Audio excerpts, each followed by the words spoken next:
Hello there. Today we're going to do a service on my Royal Enfield Interceptor 650. We're going to be changing the oil filter and the air filter as well. I'll leave a list of all the tools you need for the job in the description. But basically some cloths, some oil, a drip tray, a torque wrench, 30mm socket, some screwdriver heads, a jug, an air filter, an oil filter wrench, a copper crush washer and a funnel. The first thing we got to do is get the oil heated up so it drains easily. Now you can go for a ride or you can let it run for 10 minutes just to warm up the engine a little bit.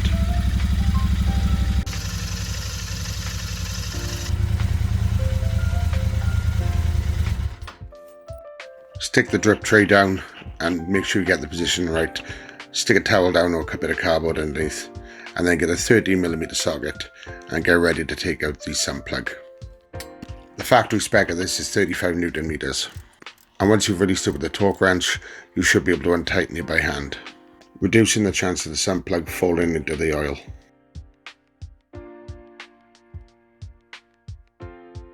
There's definitely something satisfying about watching it all come out and drip into the tray though.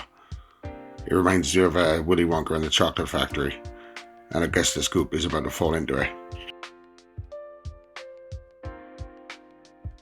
Remove the oil filler cap as well, because this allows air into the system to push the remaining oil out quicker.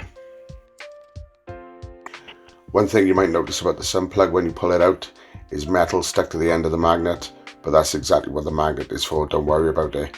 Just make sure you give it a good clean and get it all off before you put it back in at the end. There's also the crush washer here as well. You can use it again, but I'd recommend you throw it away and get a new one every time you change it. The next step is to remove the actual oil filter itself. So I got one of these tools, it was really cheap, and basically you use this to grip onto the oil filter and then you twist it lefty-loosey to loosen it up. Just like the sump plug though, once it's loose enough you should be able to untighten it by hand. Watch out though, it may actually be hot. But again, this is one of those super satisfying things once it all pours out into the bowl. Half hour should be enough to get this to drain completely. If you've got longer, take it, but now is the time to figure out something else to do. So what I'm going to do is I'm going to change the air filter. Chances are, if you own a motorbike, you know how to take the seat off. On the Royal Enfield Interceptor, it's quite easy. You stick a key on the panel on the right hand side. You pull the little release tab on the top left, and that releases the seat from the actual clip. Then it's just a nice easy case of pulling it off upwards. Now to get out the air filter, we need to remove this hex bolt to get at the other side panel, and we're going to use a 4mm Allen key to do so.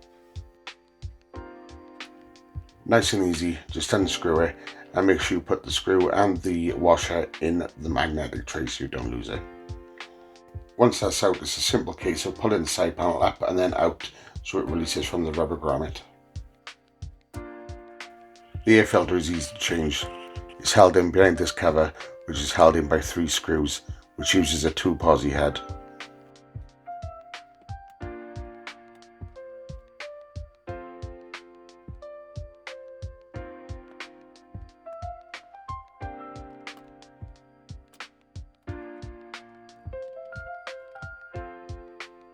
Once that cover's off, you can just pull the filter out and inspect it. Now you can either clean it, or as I'm going to do, you can replace it with a new one, because look at the state of this. It's saying on the back that it was last cleaned in 2003, not replaced. Now I got mine on eBay as part of an Enfield 650 service kit, which came with both filters and the sump plug washer as well. It also came with some spark plugs, but I'm not going to be changing them on this occasion as I've just tested them, they're fine. And to install it, just put it in and you just do it up in reverse. I like to tighten the screws little by little each time so it closes evenly.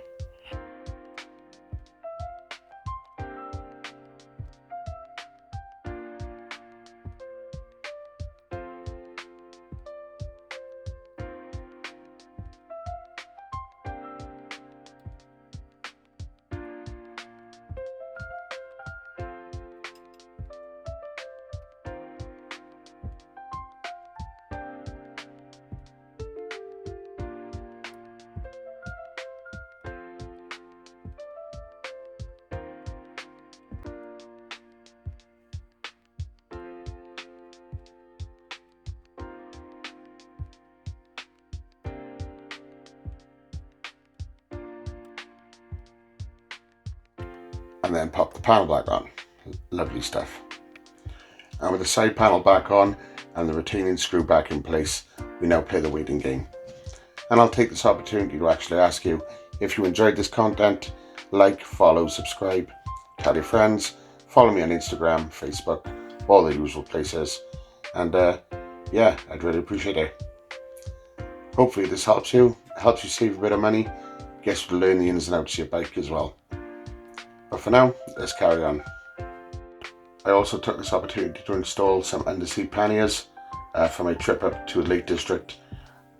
They're cheap, but they'll do the job.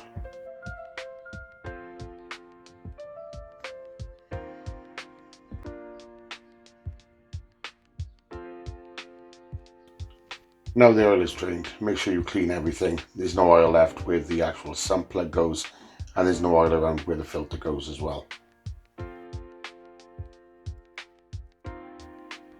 I highly recommend a cup of tea while you do this, just to help with the waiting and the in-between times. Or coffee, whatever your poison. The oil I've decided to use is Liqui Moly 10W50 Street Race. Now this is JSO MA2 rated as mentioned previously, and this is about 4 litres, and I believe I got this from eBay as well. There are other brands obviously, but this is the one I've decided on. Since the measuring on the side of the bottles can be inaccurate, I've decided to use a jug, and I'm going to be doing 1 litre at a time. But before that, I'm actually going to put a fine ring of oil around the oil filter, which is right here. This was part of the service kit. I'm also going to fill it with a little bit of oil, so when I start the engine, there's already some in the filter. I didn't actually record this though. So we get the new crush washer, we pop it on the sump plug, and then we pop the sump plug back in. Like I said, make sure it's all clean of oil before you put it back in. Hand tighten that sucker, and then use the torque wrench to get it to 35 Newton meters. Again with a 13mm socket. After that, get the oil filter, hand tighten it in, and then use the oil filter wrench to tighten it up. And the manufacturer's specs of this is 20 Newton meters. I did have an extra tool which is like a claw which goes around there, which I used the torque wrench to tighten it up to that spec. But again, forgot to record that part. I have however wrapped a cloth around this so I don't damage the new oil filter when tightening it up. It's time to finally feed the engine and give it that delicious oil that I need so much. So I'm going to add 2 litres first of all from the jug, and then I'm going to add 500 millilitres, and then I'm going to add 100 millilitres at a time, watching the sight glass just to make sure it stays between the top and the bottom line.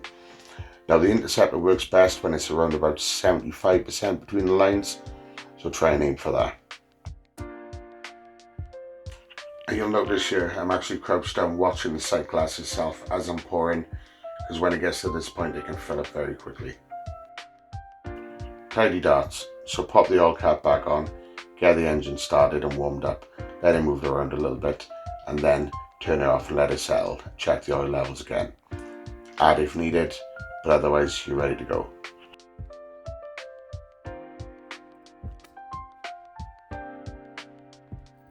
And just like that, you've done it. You saved yourself about 200 quid, got to know your motorcycle more, done your service, and got it good for the next 3,000 miles. You should be proud of yourself. Done good, kid. Real good. And now it's time to enjoy the fruits of your labour, get out on the road and enjoy yourself. Thanks for watching. There's plenty more of this to come, and I'll see you on the next one. Cheers.